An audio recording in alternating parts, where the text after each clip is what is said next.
अस्सलामुअलैकुम, welcome to my YouTube channel. Student chapter number 12 के numericals करने जा रहे हैं और फर्स्ट न्यूमेरिकल हमारे पास है electromagnetic radiation having a 15.0 micrometre wavelength. Electromagnetic radiation है जिसकी वेवलेंथ कितनी है 15.0 माइक्रोमीटर। स्टूडेंट वेवलेंथ को हम हमेशा शो करेंगे लैम्डा से, तो लैम्डा दिया है हमें लैम्डा, ठीक है, लैम्डा कितना दिया है 15.0 माइक्रोमीटर। हम माइक्रोमीटर में रखने के बजाय हमेशा मीटर में रखते हैं, तो 15.0 अपनी जगह पर आ जाएगा।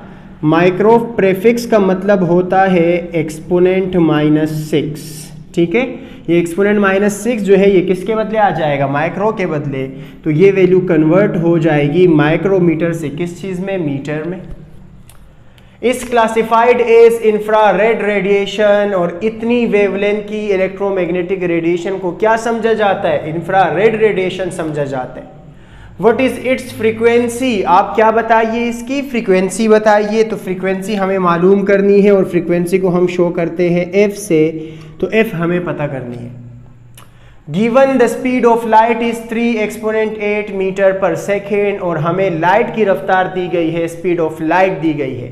स्टूडेंट स्पीड ऑफ लाइट देने का मकसद ये है कि इलेक्ट्रोमैग्नेटिक रेडिएशन और स्पीड ऑफ लाइट जो है ये क्या होती है, सेम होती है। तो इसलिए v जो है स्पीड हम रखेंगे 3 exponent 8 metre per second.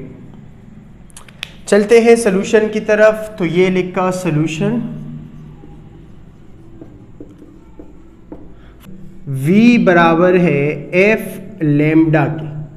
v speed of light कितनी है 3 एक्सपोनेंट 8, तो यह आ जाएगा 3 एक्सपोनेंट 8 इक्वल का निशान f मालूम करना है, नहीं पता हमें।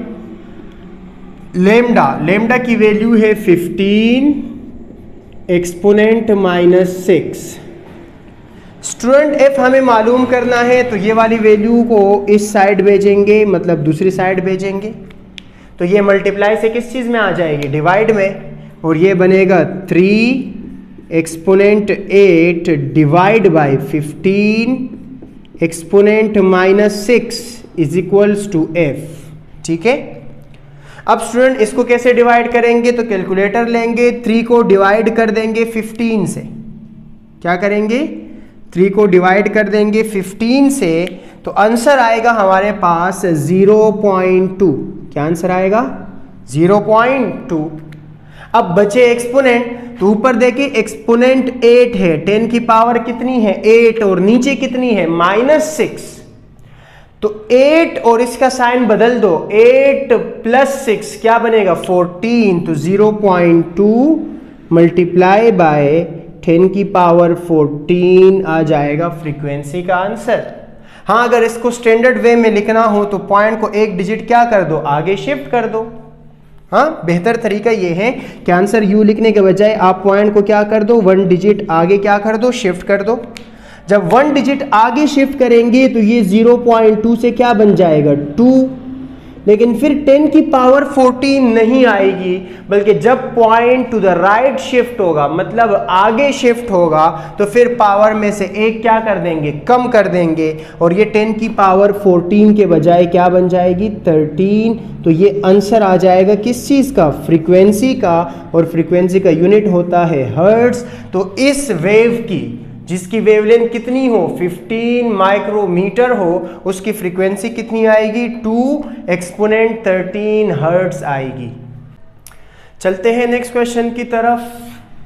What is the frequency, frequency क्या होगी, तो हमें मालूम करनी है फ्रीक्वेंसी, और फ्रीक्वेंसी को शो किया जाता है f से।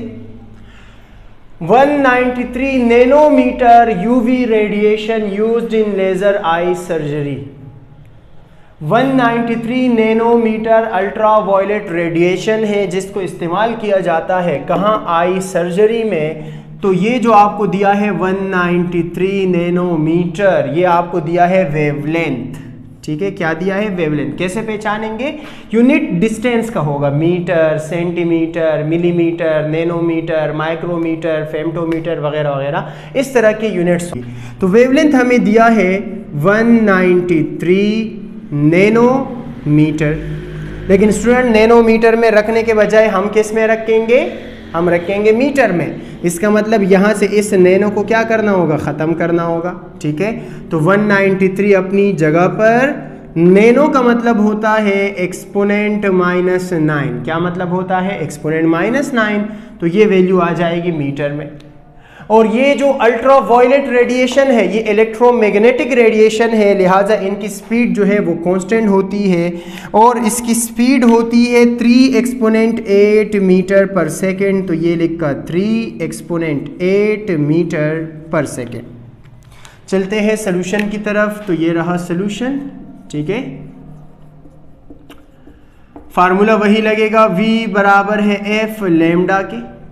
ठीक है, हमें मालूम क्या करना है? f। तो अगर आप यहां से f को अलग कर लो, लैम्डा यहां मल्टीप्लाई हो रहा है, इस साइड आएगा तो डिवाइड, तो f का फार्मूला बनेगा v divide by lambda. f का फार्मूला क्या बनेगा? v divide by lambda. Values रख लेते हैं। v की वैल्यू है 3 एक्सपोनेंट 8 डिवाइड बाय लैम्डा की वैल्यू है 193 एक्सपोनेंट -9 किसके बराबर है? f के।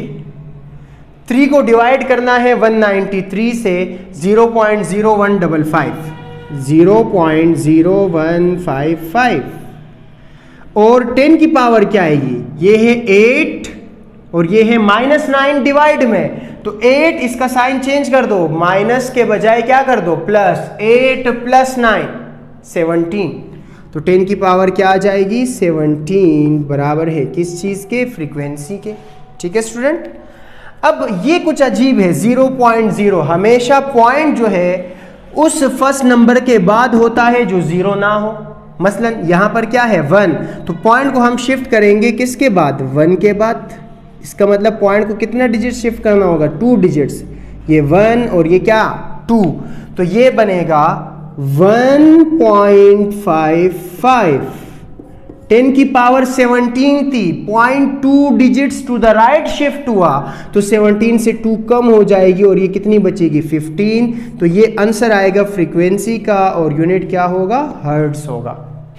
नेक्स्ट क्वेश्चन है कैलकुलेट द वेवलेंथ। वेवलेंथ मालूम करें, तो वेवलेंथ हमसे पूछा गया है, वेवलेंथ मालूम करना है। of 100 megahertz radio wave used in an MRI unit।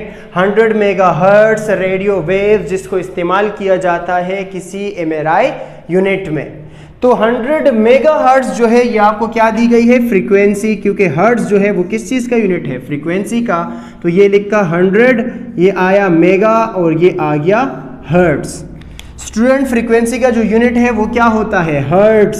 तो हमें इस मेगा को क्या करना होगा? गायब करना होगा। कैसे गायब करेंगे? 100 एज इट इज अपनी जगह पर। मेगा का मतलब होता है एक्सपोनेंट 6। क्या मतलब होता है? एक्सपोनेंट 6। तो इस मेगा के बदले एक्सपोनेंट 6 लिखा। और ये हर्ट्ज जो है ये एज इट इज अपनी जगह पर, जबकि v जो है स्पीड कांस्टेंट है इलेक्ट्रोमैग्नेटिक वेव्स के लिए, और वो कितनी है? 3 एक्सपोनेंट 8 मीटर पर सेकेंड।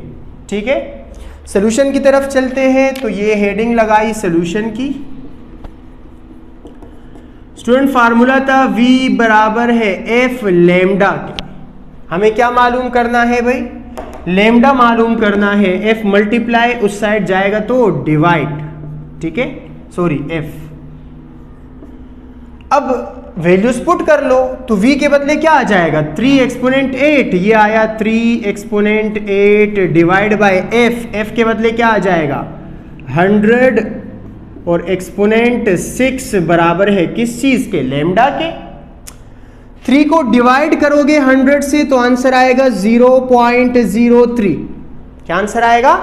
0.03। और ये ऊपर 10 की पावर 8 है और नीचे 10 की पावर कितनी है? 6। मतलब 10 की पावर 6 है, 10 की पावर 6। तो 8 और इसका साइन चेंज कर दो, 8 माइनस 6 क्या बचेगा? 10 की पावर 2 बराबर है किस चीज के? लैम्डा के। 10 की पावर 2 का मतलब है 10 को 2 दफा लिख के मल्टीप्लाई करो, मतलब 100 है। तो 0.03 को जब आप मल्टीप्लाई करोगे 100 से तो ये आ जाएगा 3। तो लेमडा किसके बराबर आया? 3 के। इसका मतलब वेवलेंथ जो है वो 3 मीटर है इस रेडियो वेव का, जिसकी फ्रीक्वेंसी कितनी हो 100 मेगाहर्ट्ज, तो उसका वेवलेंथ कितना होगा? 3 मीटर होगा। चलते हैं 13.4 की तरफ। 13.4 सवाल है, the distance from the earth to the sun is 1.49 exponent 11 metre. फासला दिया है सूरज से ज़मीन तक और वो कितना है? इतना। तो फासले को हमेशा हम शो करते हैं एस से, और एस की वैल्यू है 1.49 एक्सपोनेंट 11 मीटर। ठीक है। How long a radio pulse radiated from the sun takes to reach the earth. एक रेडियो पल्स है जो कि खारिज हुई है सन से, उसको ज़मीन तक पहुंचने में कितना वक्त लगेगा। मतलब ये हुआ क्योंकि ज़मीन से सूरज तक या सूरज से ज़मीन तक फासला कितना दिया है? इतना। तो उस रेडियो वेव को इतना फासला ट्रेवल करने में कितना टाइम लगेगा। तो हमसे पूछा क्या है? टाइम, और टाइम को हम शो करते हैं स्मॉल टी से। तो टाइम हमसे पूछा है। मसला स्पीड का है, तो रेडियो वेव की स्पीड वही होती है जो स्पीड ऑफ लाइट है, और स्पीड ऑफ लाइट की वैल्यू कितनी है? 3 एक्सपोनेंट 8 मीटर पर सेकेंड। चलते हैं सॉल्यूशन की तरफ। सॉल्यूशन स्टूडेंट आपने फार्मूला पढ़ा होगा स्पीड का, वो है डिस्टेंस डिवाइड बाय टाइम। हाँ, डिस्टेंस डिवाइड बाय टाइम। हमें टाइम पता करना है तो टाइम को इस तरफ भेजेंगे और रफ्तार को इस तरफ भेजेंगे, तो ये बनेगा टाइम बराबर है एस डिवाइड बाय वी, है ना। वैल्यूज रख लेते हैं। तो एस की वैल्यू है 1.49, कितनी है? 1.49 एक्सपोनेंट 11, और v की वैल्यू है 3 एक्सपोनेंट 8। ठीक है। तो टाइम बराबर आ जाएगा, इस 1.49 को डिवाइड करना है किससे? 3 से। जब 3 से डिवाइड करेंगे तो आंसर आएगा 0.496666। 10 की पावर देके ऊपर कितनी है? 11, नीचे कितनी है? +8। नीचे वाले का साइन बदल दो, 11 माइनस 8 कितनी बनेगी? 3। तो 10 की पावर क्या बचेगी? 3। और यहाँ जो टाइम का यूनिट आएगा वो क्या आएगा? सेकंड आएगा। क्या आएगा? सेकंड, क्योंकि आपने जो रफ्तार है वो किस में रखी है? मीटर पर सेकंड में। ठीक है, पर सेकंड है तो सेकंड में आएगा यहाँ जवाब। खैर, 10 की पावर 3 का मतलब होता है 1000, और जब इस वैल्यू को आप 10 की पावर 3 से मल्टीप्लाई करोगे तो ये बनेगा 496.66, और यूनिट क्या लगेगा? सेकेंड। तो इसका मतलब ये हुआ कि कोई भी रेडियो वेव या कोई भी इलेक्ट्रोमैग्नेटिक वेव जो सन से खारिज हुई हो तो उसको ज़मीन तक पहुंचने में कितना वक्त लगेगा? 496.66 सेकंड लगेंगे। करीबन ये 8 मिनट का दौरानिया बनता है, तो 8 मिनट लगेंगे।